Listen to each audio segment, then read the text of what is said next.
Laskana police station ખાતે register થયેલ એક ગુના બાબતે ફરિયાદી રતિલાલ નાથાણી નાઓ પોલીસ સ્ટેશન આવીને જણાવેલ કે અમોએ આ કામના આરોપી સુરેશભાઈ અને સંજયભાઈ ઉર્ફે બંગાળી તથા મુન્નાભાઈ આ ત્રણેય નામોના સંપર્કમાં આવેલ એના મિત્ર રફીકભાઈ થકી અને તેઓને જણાવેલ કે અમારે એક સોનું અમારે વેચવા જે બેંકમાં ગઈ હોય સોનું વેચવાનું હોય તો ઓછી કિંમતમાં આપવાનું છે. આથી રફીકભાઈ અને રતિલાલભાઈ બંને તેની પાસે ગયા અને 3 લાખ રૂપિયા આપી અને સોના માટે સોનું ખરીદેલું હતું અને આરોપીઓએ જણાવેલ હતું કે આ સોનું અમે બેંકમાંથી છોડાવીને તમે આપી દેશું આ રીતે જણાવેલ. ત્યારબાદ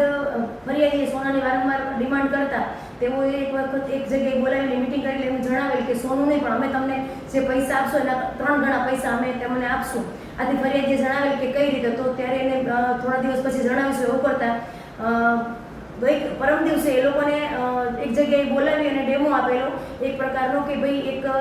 કરન્સી છે કોરા કાગળ છે, કોરા કાગળમાંથી તમે એક કરન્સી આપો છે અસલ કરન્સી, એના ઉપરથી અમે 3 ગણી તમને નોટ બનાવી આપશું. આ રીતે ડેમો આપીને એને જણાવેલ કે જે તમારા પૈસા છે એના 3 ગણા પૈસા અમે તમને કરીને આપશું. આથી ફરિયાદી પોલીસ સ્ટેશન આવીને જણાવેલ કે આવું ગેરકાયદેસર કામ કરવા માંગતો નથી. આ રીતે આ લોકો એક ફેક કરન્સીનું કામ કરે છે, મારી સાથે છેતરપિંડી થઈ છે. આવી રીતે ફરિયાદી આવીને જણાવતા પોલીસે ત્યાં રેડ દરમિયાન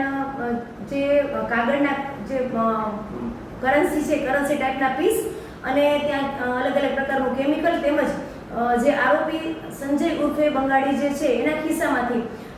500ના દરની 3 ફેક કરન્સી મળી આવેલ છે, જે અમે યુવી રેઝમાં જોતા અલગ અલગ કલરની દેખાઈ આવતા એને ફેક કરન્સી ગણી અને તેમજ આજે કોરા કાગળો મળી આવેલા છે કે જે 500ની નોટના છાપવામાં આવે તો 1 કરોડ રૂપિયાની કરન્સી 500ની છપાય તે અને આ કેમિકલ કબજે કરેલું છે.